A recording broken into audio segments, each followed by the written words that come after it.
Estimados amigos, como siempre es un placer encontrarnos a través de la pantalla Canal 11 y las retransmisoras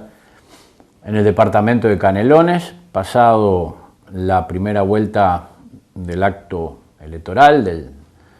del domingo 26 de octubre, donde se fue a las urnas para decidir candidatos a la presidencia y a la vicepresidencia de la República, las distintas cámaras y las distintas juntas electorales de los departamentos. Todos tenemos los números, faltan en estas horas ajustar algunos números la Corte Electoral, sobre todo de los votos observados y después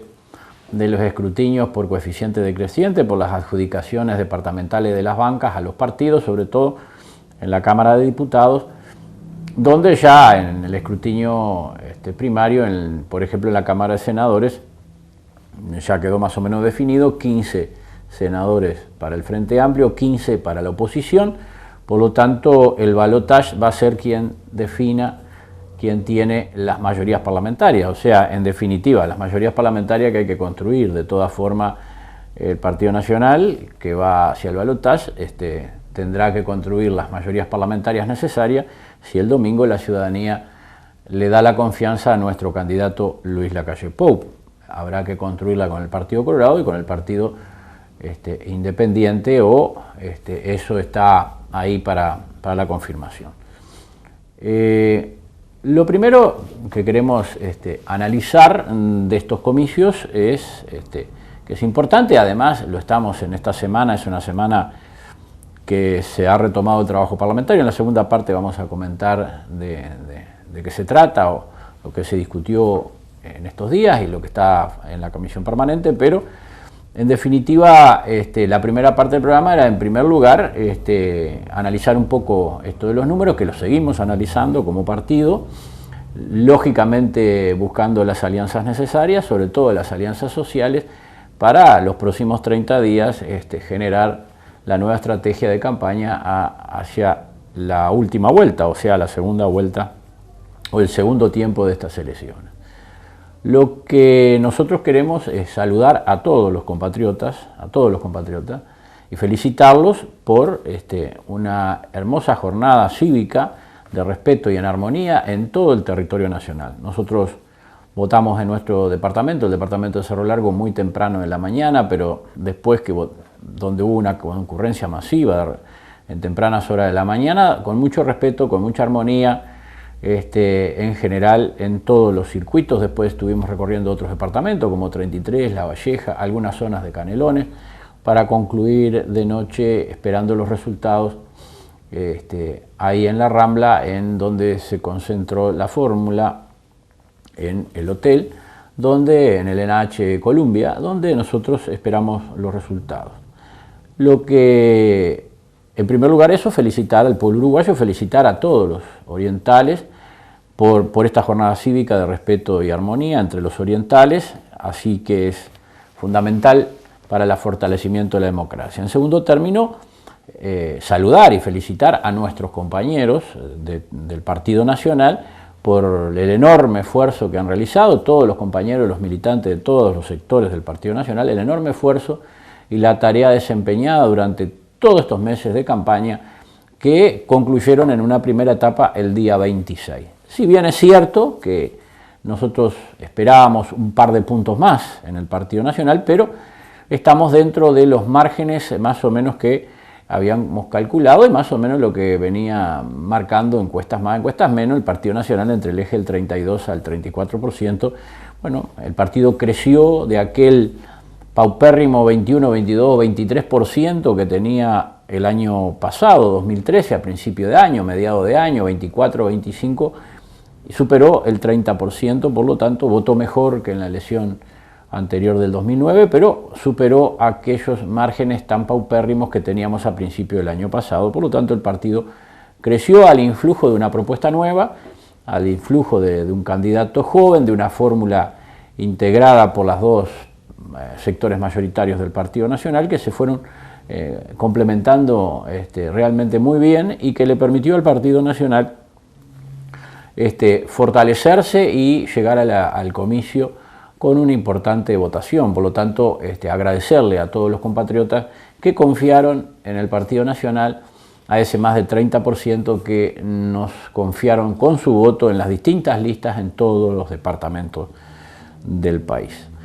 De aquí en más, lógicamente que esta semana es una semana de reflexión, de tranquilidad, de ir mirando los números,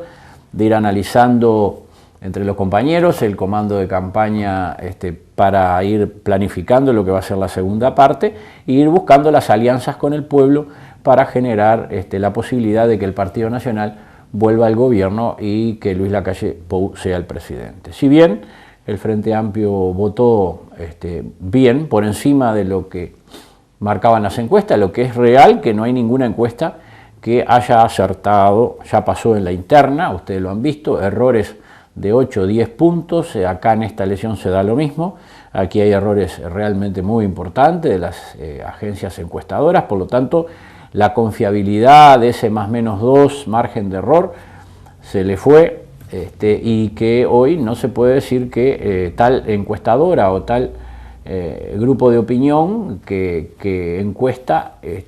tenga la posibilidad de una verdad revelada, por lo menos casi ajustada a la realidad, porque lo marcó la elección interna y lo marcó esta elección nacional. Los números, hubieron diferencia de 5 puntos en el caso del Partido Colorado, nosotros una diferencia de 2, pero con el Frente Amplio ahí hay diferencia de 6, 7, 8 puntos de lo que marcaba. Frente Amplio votó bien, votó dentro de los márgenes superiores a lo que marcaban las encuestas, 4 puntos o 5 más arriba, por lo tanto hubo un electorado que se definió ahí a última instancia, o quizás ya estaba definido y no se estaba manifestando en las encuestas. Lo que es cierto es que el escenario de balotaje es otro escenario, no hay que olvidarse que la primera vuelta o la elección de octubre es una elección básicamente parlamentaria, donde están en juego todas las bancas de diputados y de senadores, donde la gente concurre a votar a veces por su número, por su lista, por su identificación departamental con el diputado, con su lista o con su sector, y que en definitiva juega todo un escenario muy distinto. Lo hemos visto ya en otras elecciones, determinados márgenes de votación en las elecciones de octubre, después cambian totalmente en las elecciones de mayo, porque la gente se identifica después con otro candidato, capaz de otro partido para las elecciones municipales, pero en las de octubre se identifica con su diputado. Por lo tanto, el cierre del 26 de octubre fue una etapa que concluyó para el Partido Nacional, con una muy buena votación, un poquito por debajo de lo esperado, pero muy buena, con crecimiento, y con una posibilidad intacta de llegar al balotaje con la posibilidad de ganar las elecciones nacionales. En definitiva, el Parlamento cambió, más allá de que hayan márgenes muy estrechos en las mayorías parlamentarias, tanto en diputados como en el Senado, cambió el escenario del Parlamento. En la Cámara de Diputados quedó polifacético, policromático, porque en definitiva entra la izquierda de verdad al Parlamento, va a entrar con un diputado, eso es muy bueno, es importante que la izquierda esté en el Parlamento, la izquierda que es real, no el Frente Amplio que no es izquierda, pero la izquierda real esté en el Parlamento. El Partido Independiente obtiene una banca más, o sea que tuvo un crecimiento con relación a la elección pasada, o sea que ahí hay 3 diputados del Partido Independiente, y después se distribuyen las bancas entre los partidos mayoritarios, donde queda realmente una gama muy ajustada para definir el último voto en esas negociaciones que van a ser a futuro en lo que puede ser el nuevo Parlamento y las leyes que se vayan a aprobar. En el caso de la Cámara de Senadores, es un empate 15-15, en realidad la mayoría parlamentaria son 30 senadores más el vicepresidente, o sea que la mayoría parlamentaria en este caso de 15-15 se obtiene ganando la segunda vuelta, porque ahí va a obtener la mayoría parlamentaria el partido que gane la segunda vuelta, o va a sumar la oposición, el Partido Nacional, un senador más a través de la vicepresidencia de Jorge Larrañaga, o el Frente Amplio a través de la vicepresidencia Raúl Sendic. Es muy claro, hay 15 para un lado, 15 para el otro, está dividido en 30 el Parlamento, bueno, ahí las mayorías parlamentarias se van a ajustar de esa manera, por lo tanto también el Senado va a ser un ámbito de mucha negociación y de fortalecimiento para conseguir determinados aspectos de los proyectos a futuro. Yo creo que el Partido Nacional da mucho más condiciones de generar la posibilidad de acuerdos mucho más amplios que el propio Frente Amplio, que en este periodo y el periodo anterior, pero sobre todo en este periodo, aplicó mayorías parlamentarias regimentadas, no escuchando muchas de las advertencias que se le hacían desde la oposición, caso Pluna, caso ANCAP, que es uno de los temas que está hoy en el Parlamento por la triangulación de petróleo y que lo vamos a comentar en la segunda etapa del programa, pero que tiene que ver con el manejo del Parlamento. Y eso está muy claro. Quien conoce la figura de Vázquez, como la conocemos nosotros, en haber estado justamente en esa bancada, sabemos claramente que no tiene capacidad de diálogo y que en definitiva en el periodo que él gobernó ni hacia la interna del Frente Amplio aplicó el diálogo, aplicaba el mandato sobre las bancadas y ahí se aplicaba la disciplina partidaria a rajatabla. Y es muy difícil poder después negociar. Ustedes acuerdan que no hubo acuerdo en los entes autónomos por las diferencias que se tuvieron con Jorge Larrañaga y en definitiva porque no hubo flexibilidad del propio Vázquez en esta materia. Entonces el escenario de noviembre es justamente un escenario donde la ciudadanía, desprendida de los partidos políticos, de sus divisas, van a tener que elegir por un candidato joven, con ideas modernas, con un planteo acorde a los tiempos que se vienen, con un modelo de política económica no neoliberal como el del Frente Amplio y el posible ministro Astori, que ha marcado claramente Vázquez que lo va a llevar. Ahí tenemos una diferencia importante. El desarrollo humano y social que no se logró en el gobierno, los 10 años de gobierno del Frente Amplio, es muy claro porque ha sido una política neoliberal muy fuerte. Hay inflación, hay atraso cambiario. Este año va a ser un año muy complicado para la agricultura y el turismo en el Uruguay, devaluaciones en la región. Muy probablemente que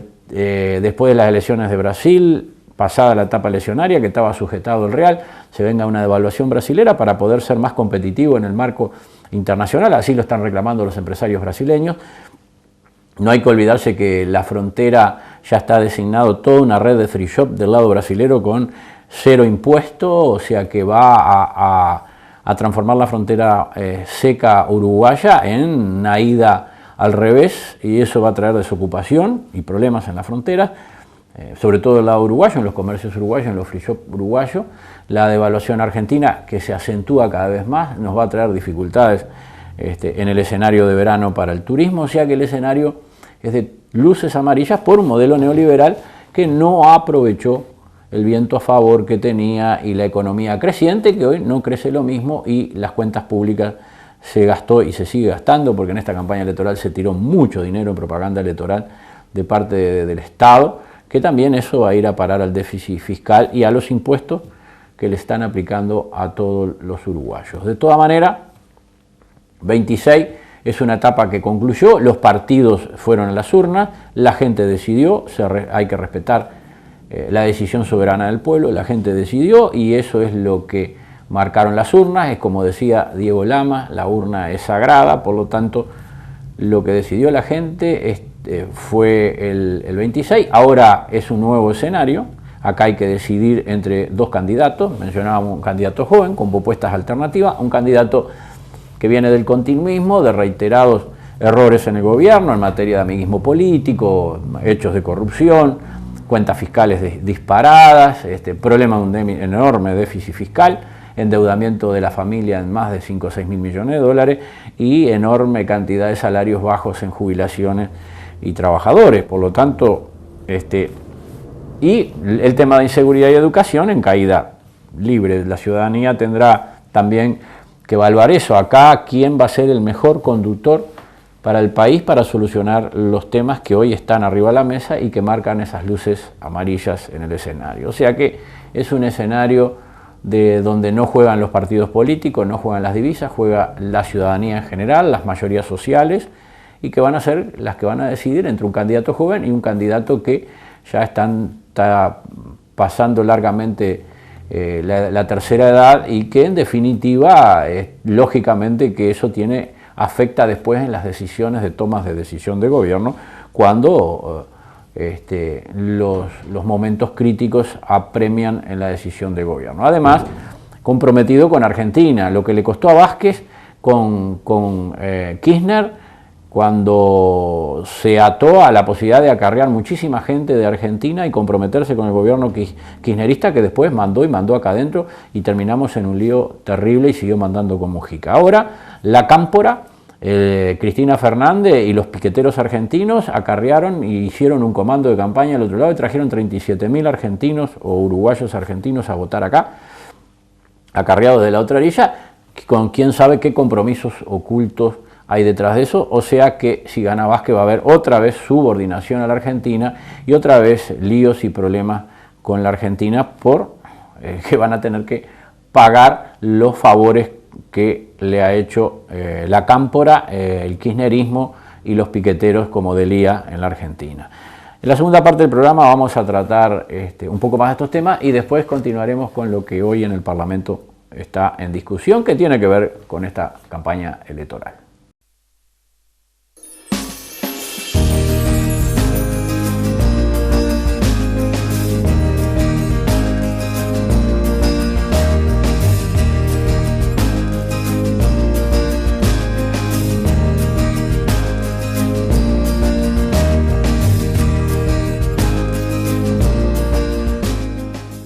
Bien, en esta segunda parte queremos hablar un poquito más de este tema, porque así ustedes lo tienen claro, porque el Uruguay ha sufrió muchísimo en el periodo de Vázquez, con los problemas que nos generó Néstor Kirchner, del otro lado, el desaparecido físicamente presidente argentino, y la propia Cristina Fernández, por mandados que se le hizo a la campaña electoral y que después quisieron cobrarlos. Y bueno, y ahí se generaron piquetes, cortes de ruta, ustedes saben lo que vivió el Uruguay. Mujica, que trató de llevar las relaciones personales, fue permanentemente vapuleado y arrodillado por la presidenta argentina y manoseado, nunca pudo conseguir cambios extraordinarios, seguimos trancados con los dragados, seguimos trancados con el tema de los puertos, seguimos trancados con la comercialización y triangulación de los puertos, perdiendo más del 30% de la operativa portuaria del Uruguay. Problemas con el turismo ni que hablar, más allá de la devaluación y la diferencia sustancial en los costos país que tiene Argentina con Uruguay, está agregado a esto todo el tema de la persecución a los dólares, todo el tema de las tarjetas. Se agrega de vuelta en la campaña electoral un compromiso del Frente Amplio con la cámpora, nada menos, aparato político ideológico del peronismo de Kirchner, el kirchnerismo en la Argentina, con los piqueteros como Delías, que fueron los que organizaron toda la traída de más de 37.000 uruguayos que vinieron a votar. Eso, lógicamente, que después trae compromisos y cobrada de cuenta. Eso es importante que lo tengan en cuenta, porque después el país vive situaciones de subordinación y problemas económicos por compromisos políticos de acarreo de voto y que en definitiva se hacen para mantenerse en el poder y en el aparato político, pero nunca en función de los intereses del país. Eso es bueno refrescarlo. Lo otro es que la gente va a decidir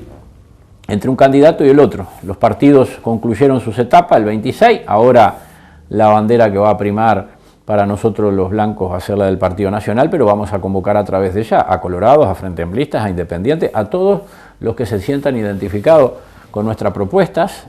con nuestras agendas de gobierno y con nuestro candidato. Ahí vamos a comprometer nuestro trabajo en estos 30 días que quedan hacia el mes de noviembre, el 30 de noviembre, que va a ser la definición de la segunda vuelta. Y bueno, la ciudadanía va a definir libremente de las ataduras partidarias, de su identificación con el diputado,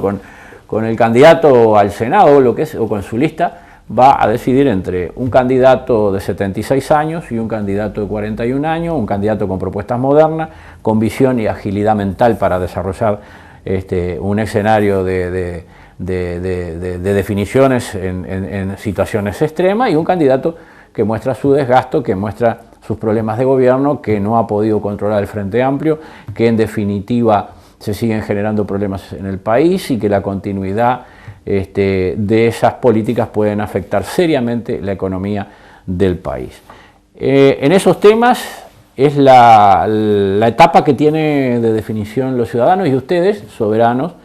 que concurrieron a las urnas el día 26 y que en paz y en armonía han decidido esta primera etapa. La segunda vuelta está en sus manos. No hay que olvidarse que en 5 minutos, cuando usted pone una hoja de votación, está definiendo los destinos del país, y eso tiene que ver con la seguridad,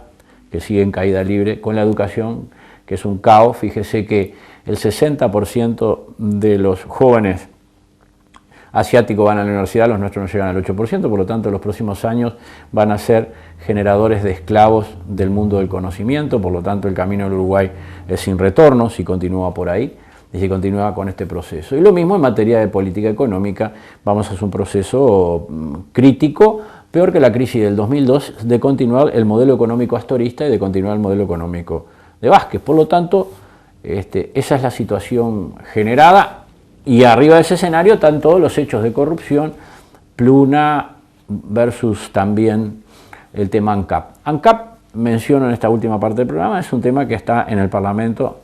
y que se ha convocado al ministro a dar explicaciones, sobre todo por todo ese negocio que ha generado enorme déficit de pérdida en ANCAP, de gestión, responsabilidad de Raúl Sendic, pero también de este ministro, del ministro que ha estado permanentemente en el Ministerio de Industria. Y aquí hubo un problema grave con el gobierno de Ecuador por la triangulación de petróleo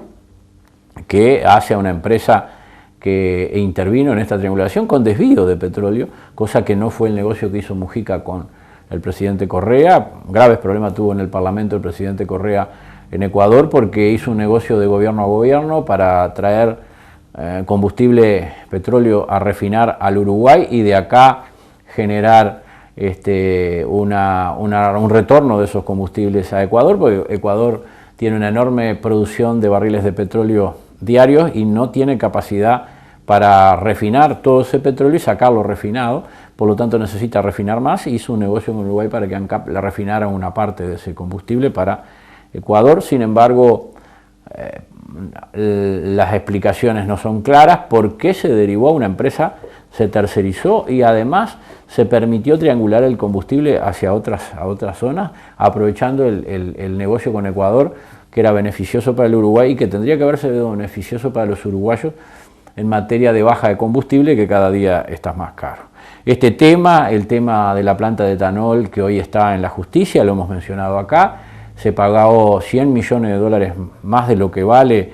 una planta de etanol en Paysandú, que a nivel internacional, informes internacionales que nosotros hemos recabado durante estos 3 años,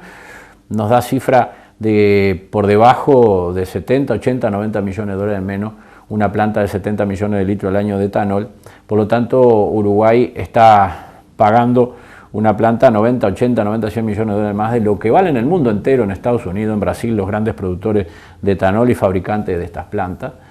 El gobierno no da explicaciones, los contratos no aparecen, en la justicia penal común perdió la demanda y denuncia que le hizo el directorio de Alur y el propio Sendic contra el ingeniero Pérez Morgan y el empresario Correa, representantes de la empresa brasileña que denunciaron la sobrefacturación, perdieron en primera instancia. Esto pasó porque había una denuncia penal en el juzgado del crimen organizado contra Sendic y los manejos irresponsables supuestos que hay en esta materia en ANCAP. Por lo tanto, esos manejos que aparentemente de la denuncia presentada son irresponsables, tendrá que decidirlo la justicia, esa es la que tiene la última palabra, pero hay una denuncia claramente de sobrefacturación y manejo irresponsable de los fondos en ANCAP. Eso trae como consecuencia que en el crimen organizado se esté llevando adelante también un proceso penal que concurre como testigos ahora, después de concluida esta etapa en penal común, concurre como testigo estos ingenieros y van a declarar, y en estos días va también, creo que a declarar el candidato a la vicepresidencia del Frente Amplio, Raúl Sendic. Este tema es uno de los temas que el ministro tampoco ha sabido explicar. No han aparecido los contratos, en realidad lo que hay son correos, se dio en forma directa. Está bien que una sociedad anónima, pero que pertenece al Estado como Alur, puede adjudicar directamente porque el derecho privado se lo permite, pero una enorme cantidad de millones de dólares, 100 millones de dólares, realmente es una cifra alarmante y bueno, no hay explicación porque es adjudicada directamente. Se habló de 8 empresas que habían concursado en precios, sin embargo resulta que 4 no se habían presentado, ahora se sabe por lo de la justicia. Las otras 4 que se presentaron, solo 2 habían cotizado. Los periféricos o toda la parte que hacen a los biodigestores, la caldera, la planta de recepción de granos, eso se había cotizado en 20 y tantos millones de dólares, resulta que parece que se paga 65, en realidad no quedó claro tampoco eso, no queda claro lo de la triangulación de combustible, no se da explicaciones por qué la pérdida de 300 millones de dólares de patrimonial, o sea, se empezó en un 2012 con una pérdida de 14 millones de dólares y se pasó a 170 prácticamente millones de dólares en el 2013 y este año se va a perder otro tanto. Un subsidio al etanol de ANCAP, al etanol de 45 a 55 millones de dólares al año, pagando el etanol a más de $2 cuando el precio internacional del etanol puro en bomba en Brasil, por ejemplo, al público está en 80 centavos, en refinería 60, por lo tanto importarlo de Brasil saldría 60 y pocos centavos el litro para mezclar con nuestras lastas. Sin embargo, nosotros estamos pagando $2.08, $2.10. A esta planta nueva lo estamos pagando en la de Bella Unión, ahora en esta planta nueva vamos a andar en eso, porque en definitiva esta planta no tiene capacidad de repago a 147 millones de dólares, dividido 77 millones de litros, le está dando un costo base de más de $2, eso tiene que tener un retorno y va a costar en los combustibles y en los bolsillos de todos los uruguayos. Este es el tema que está arriba de la mesa, en el Parlamento, en la Comisión Permanente, en la discusión. El ministro no logra dar explicaciones claras, más allá de algunas cosas que intenta explicar, no hay explicaciones claras, sobre la enorme deuda que tiene el ente público ANCAP de más de 2.000 millones de dólares, créditos de más de 1.700 millones de dólares, dificultades en la compra de combustible, generando nuevos créditos, un déficit enorme anual, año a año, un subsidio al UR importantísimo que va hacia el déficit y una pérdida patrimonial de más de 300 millones de dólares, que sumado al mal negocio, por decir así, de Pluna, suman 600, 700, 800 millones de dólares que están cayendo en el déficit fiscal y van a caer en el bolsillo de todos los uruguayos que terminan pagando. Esto es parte de lo que hoy está en discusión y que la gente va a tener que balancear hacia el balotaje el 30 de noviembre. Si continúa por este camino, eche que se derrame y tire la plata del pueblo, y en definitiva esto se paga muy caro. Se pagó en el 2002, se pagó en el 80 y pico, cuando la tablita, y se pagó en el 2002. Esto lo sabe la gente, las crisis son terribles cuando vienen, hay un enorme endeudamiento de la familia, miles de millones de dólares en créditos al consumo y las tarjetas. Eso tiene serios problemas, ya hay señales de posibilidad de cese de pago. Hay un problema grave en la agricultura, la baja de los precios internacionales en todos los rubros agrícolas trae como consecuencia menos de 200.000 hectáreas plantadas menos, por lo tanto va a haber menos trabajo para los uruguayos y además el riesgo del cese de pago en la cadena de maquinaria agrícola, que es todo tercerizado y en definitiva, a no ser la producción de arroz, que es familiar en el Uruguay, las otras, que son mayoría pools de negocio, van a tener serias dificultades en cumplir los compromisos a quien contratan, y estos a la vez para pagar la maquinaria en los bancos. Y bueno, eso es un problema que ya está arriba de la mesa. El tema de la construcción, el 56% se paró, pertenecía lógicamente a capitales argentinos, y lógicamente con todo el problema de la evasión argentina y con la apretada que ha hecho el gobierno de Kirchner a los dólares argentinos, muy probablemente se estén desviando hacia otros lugares como Miami, en Estados Unidos, que muchos de los argentinos que estaban construyendo, que iban a construir o compraban acá, se están derivando a invertir allá, a pesar de que el gobierno argentino los aprieta por todos lados. En ese sentido, después el tema de la soja, que era uno de los salvaguardas que tenía el Uruguay, este año se va a plantar un 20% menos de soja, y va salvando la ganadería, pero hay precios internacionales más o menos aceptables. La ganadería va a ir tomando territorio, volviendo a retomar su crecimiento histórico, y va a ir tomando el territorio nacional de vuelta, desplazando a la agricultura que va a ir retrocediendo por los precios internacionales. Lo mismo, otro problema que tenemos con los precios de los lácteos a nivel internacional y los costos internos que son muy altos para la producción lechera y con graves problemas de estructura. La mayoría, la mitad de los productores lecheros tienen problemas de estructura, mientras el valor internacional fue muy bueno, no hubo problema, pero ya empiezan a tener problemas. Por lo tanto, estos son los escenarios económicos y de competitividad y de exportación en Uruguay que van a estar para que ustedes decidan si esto continúa en caída libre o tomamos el timón y Lacalle Pou es candidato, el candidato del Partido Nacional. Lacalle Pou es presidente de la República y retomamos una senda de manejo más responsable de las cuentas públicas y del gobierno de la patria. Hasta la próxima semana, amigos. Seguiremos conversando de estos temas con ustedes. Les mando un saludo.